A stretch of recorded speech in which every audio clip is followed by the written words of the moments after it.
Baik, perkenalkan nama saya Andi Putri Lestari dengan NIM 42330079. Nah, pada proyek kali ini, kelompok kami mengembangkan aplikasi flashcard yang kami beri nama Brainiacs. Brainiacs adalah aplikasi flashcard yang dirancang untuk membantu proses belajar menjadi lebih praktis dan interaktif. Dengan aplikasi ini, pengguna dapat mengakses berbagai kumpulan kartu berisi pertanyaan dan jawaban singkat untuk memperkuat pemahaman mereka terhadap suatu materi. Nah, tujuan utama dari pengembangan aplikasi ini adalah untuk memberikan solusi belajar yang sederhana namun efektif yang dapat mendukung kegiatan belajar mandiri bagi pelajar ataupun umum.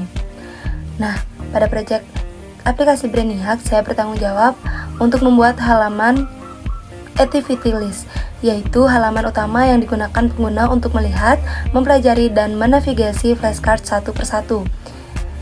Nah, pada bagian ini saya akan menjelaskan kode XML yang saya kerjakan untuk halaman activity list di aplikasi Brainiacs. Baik, pada bagian ini saya akan menjelaskan kode XML yang saya kerjakan untuk halaman activity list di aplikasi Brainiacs.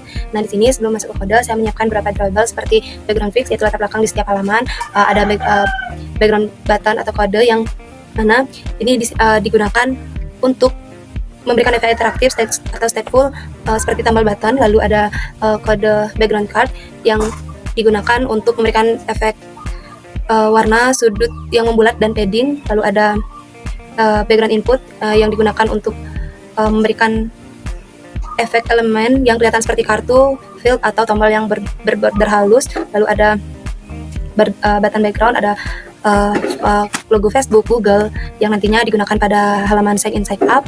Ini juga digunakan pada halaman sign in dan sign up.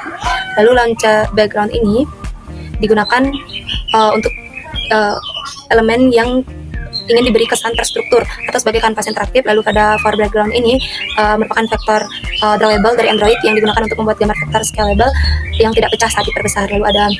Lalu selanjutnya saya akan menjelaskan kode yang saya kerjakan.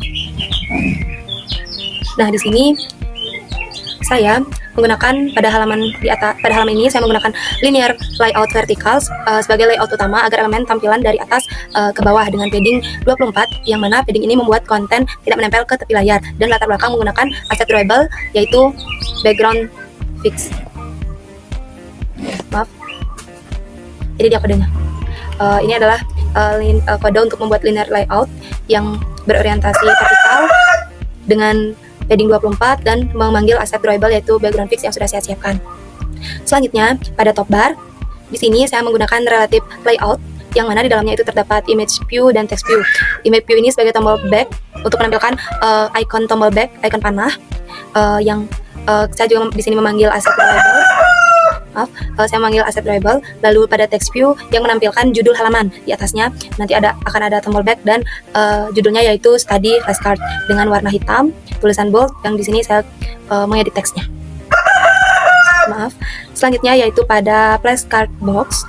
Nah, di sini bagian ini untuk menampilkan pertanyaan flashcard yang saya bungkus dalam linear layout dengan layout week 1 supaya fleksibel mengisi ruang kosong secara proporsional, dan text view yang di tengah untuk menampilkan teks pertanyaan yang diberi padding serta background khusus untuk tampilan kartu, karena di sini kan untuk flashcard ya. Selanjutnya pada button atau tombol interaksi, di sini saya menambahkan dua button yaitu show answer dan next flashcard. Yang show answer ini digunakan untuk menampilkan pertanyaan, dan di sini yang next flashcard digunakan untuk menampilkan kartu selanjutnya. Nah, semua tombol menggunakan background custom dari drawable button background agar tampil menarik dan konsisten dengan tema aplikasi. Nah, adapun beberapa tantangan dan solusi yang saya dapatkan pada pembuatan kode ini, yaitu yang pertama, pada perataan layout sempat tidak rapi di beberapa perangkat. Nah, saat diuji tampilan flashcard itu tidak seimbang dan tombolnya terlalu menempel ke bawah. Nah, tentunya solusinya yaitu saya menggunakan layout wake dan menyesuaikan padding serta margin bottom untuk memastikan layout tetap rapi di berbagai ukuran layar. Tentunya kode ini saya dapatkan di AI. Selanjutnya yang kedua yaitu aset drawable, yang di sini itu beberapa ada yang tidak muncul atau tidak ditemukan. Nah, untuk itu solusinya saya memastikan sebuah file drawable benar tersedia dan berada di folder res dan berada dalam drawable, sehingga nantinya ketika aset tersebut dipanggil tidak ada kendala. Saya juga memastikan nama-namanya itu dengan benar. Nah, selanjutnya tampilan aplikasi. aplikasi yang sudah buat. Di sini dari kode tersebut menampilkan halaman seperti ini. Ini adalah tombol icon back untuk kembali ke halaman sebelumnya. Lalu ada judul halaman yaitu study flashcard, yang di sini adalah menampilkan pertanyaan. Ini tombol untuk menampilkan pertanyaan dan untuk tombol button untuk menampilkan kartu berikutnya. Baik, itu dia kode dan tampilan halaman activity yang saya kerjakan. Nah, itu tadi dia kode dan tampilan halaman activity list dari Brainiacs.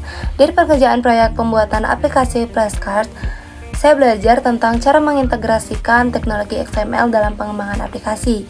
XML sangat membantu dalam menyimpan dan mengelola data secara terstruktur, memungkinkan kita membuat file yang mudah dibaca dan diproses. Dalam proyek ini, saya belajar untuk mendesain format data menggunakan XML yang efisien.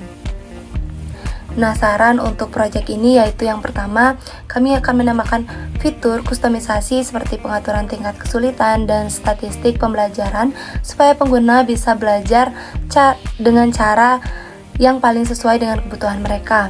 Lalu yang kedua, optimalkan penyimpanan data dengan mengintegrasikan database yang lebih kuat.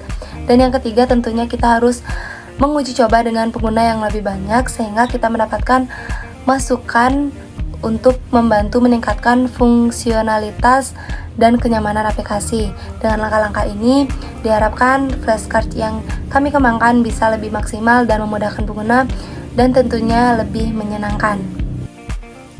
Baik, sekian penjelasan kode XML pada halaman activity list di aplikasi Brainiacs yang dapat saya sampaikan. Saya memohon maaf apabila terdapat kekurangan dan kesalahan. Terima kasih.